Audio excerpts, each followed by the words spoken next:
बार की बात है, एक भगत जी गांव के बड़े आदमी थे। लेकिन गांव के बड़े आदमी तो थे, पर कुछ भजन पूजन नहीं करते थे, कुछ काम नहीं करते थे, बड़े आलसी थे, पूरे दिन पड़े रहते थे। अब ऐसे भगत जी, लेकिन उनकी पत्नी बड़ी पूजा पाठ करती थी, बड़ी भक्ति भाव करती थी, बड़ी पूजा पाठ करती थी, सत्संग सुनने जाती थी, कहीं आसपास कथा चलती थी वहां जाती थी, बहुत कथा सुनती थी। लेकिन भगत जी थे, वो कुछ भी पूजा पाठ नहीं करते थे, खाते पीते सो जाते, बस उनका इतना ही काम था। सुबह से जगते, नहाते धोते, खाते पीते, फिर सो जाते, पूरे दिन सोते रहते और कुछ पूजा पाठ तो करते नहीं थे। अब एक दिन भगत जी भोजन करने गए, और जब भोजन करने गए तो उनकी पत्नी कहती है, भगत जी की पत्नी कहती है कि देखो महाराज, आज वो क्या है कि मुझे घर में बहुत सारे काम हैं, तो मैं तो कथा सुनने जा नहीं पाऊंगी। पत्नी ने सोचा कि कहीं तो जाते नहीं हैं, आज तो मैं इन्हें ना कथा में भेज के रहूंगी। कहती है देखो महाराज, मुझे आज घर में बहुत काम है, तो आज मैं कथा सुनने नहीं जा पाऊंगी। महाराज मेरी बदली ना आप कथा सुनने चले जाओ। तो भगत जी कहते हैं हम कथा सुनने जाएं? वैसे तो मन नहीं है, पर अगर तुम कहोगी तो चले जाएंगे। पत्नी कहती चले जाएंगे नहीं, जाना पड़ेगा। ठीक है भगत जी बोले ठीक है चले जाएंगे। भोजन करके अब सोचा शायद पत्नी भूल जाएगी, भगत जी अंदर जाके लेट गए, शायद पत्नी भूल जाएगी। थोड़ी देर बाद पत्नी आई, क्यों गए नहीं? सोचने लगे भगत जी मन में कि पत्नी तो भूली नहीं, हाँ थोड़ी देर और आराम कर लेते हैं, शायद अब भूल जाए। फिर आई, पत्नी कहती है क्यों गए नहीं? भगत जी कहते अरे जा तो रहे हैं, थोड़ी देर रुक जाओ, जा रहे हैं। अब बार बार भगत जी के पास उनकी पत्नी आती, क्यों गए नहीं? बार बार कहती क्यों गए नहीं? सोचा अब तो जाना ही पड़ेगा। भगत जी उठे, चल दी कथा सुनने। सोचा हाँ अच्छी कथा चल रही होगी, क्या एक छोटी सी बच्ची क्या कथा सुनाएगी, चलो देखते हैं। पहुंचे कथा पंडाल में, लोगों ने देखा अरे गांव के बड़े आदमी आए हैं, इनका स्वागत करो। सबने स्वागत किया, आइए आइए आइए महाराज, आइए आइए आइए आइए। ऊंचा सा आसन बिछाया, बैठिए बैठिए बैठिए। भगत जी बैठ गए। व्यास जी आए, आरती हुई, पुष्पांजलि हुई, मंगलाचरण हुआ, संकीर्तन हुआ। तब तक भगत जी की लग गई आँख और भगत जी आराम से सो गए।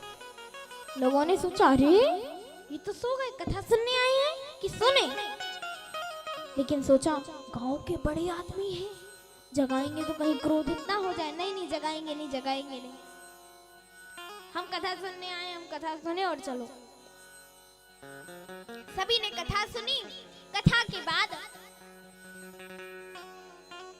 सभी आरती प्रसाद लेके अपने अपने घर को गए।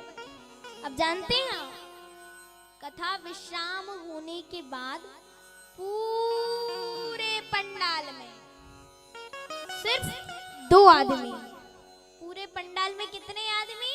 2 आदमी। कौन कौन? कौन कौन? बोलिए कौन कौन? पता है किसी को कौन कौन? बताइए उस पूरे पंडाल में 2 आदमी कौन कौन थे? बताओ साहू जी कौन कौन थे? हाँ, एक बड़ा आदमी और एक टेंट वाला। अच्छा माता आप लोग बताओ, बताइए कौन था? कौन 2 आदमी थे पूरे पंडाल में? अच्छा हमारे भाई लोग बताएंगे। भाई लोगों में कोई बता सकता है? हाथ उठाइए। अच्छा चलो हम बता देते हैं। पूरे पंडाल में 2 आदमी थे। कौन कौन?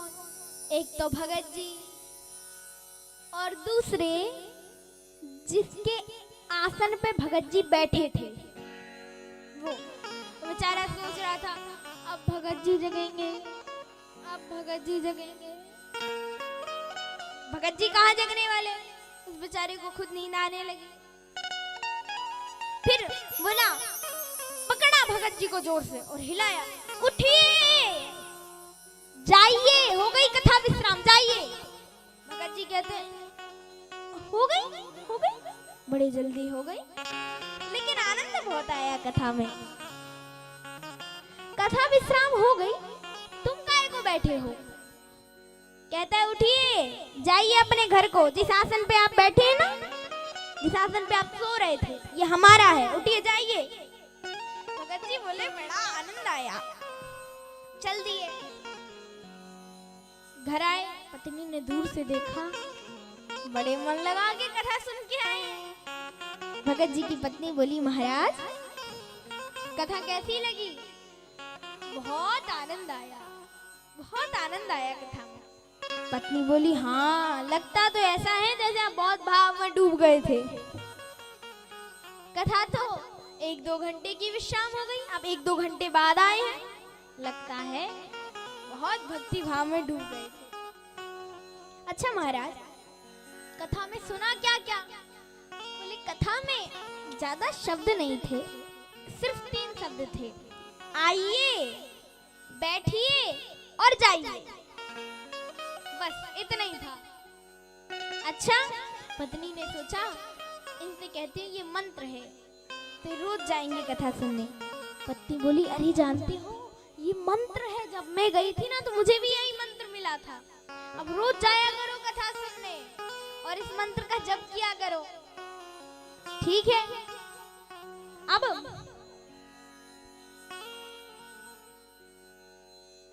रात को पत्नी तो सो गई, पर पतिदेव भगत जी 3-4 घंटे आराम से कथा में सो के आए थे, तो अब नींद तो आ नहीं रही थी।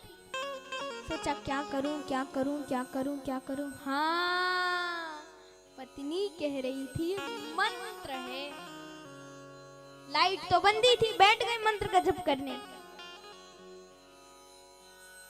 आइए, बैठिए, जाइए,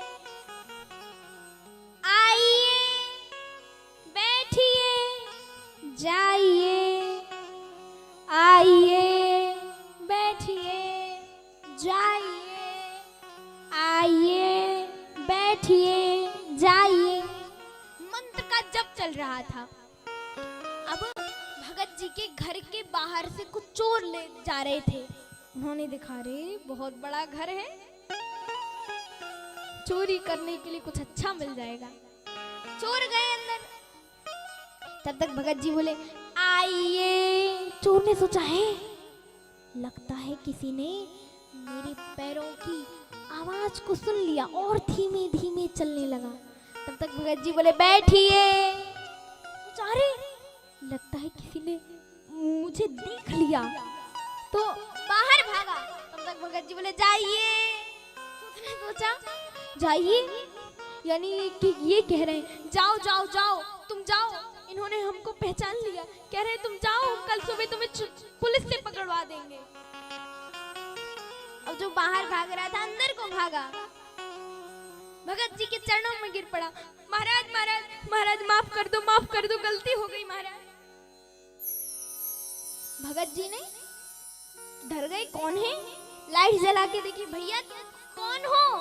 तो बोला चोर, आप तो हमें पहचान ही गए हैं, क्यों हमारे मुंह से बुलवा रहे हैं?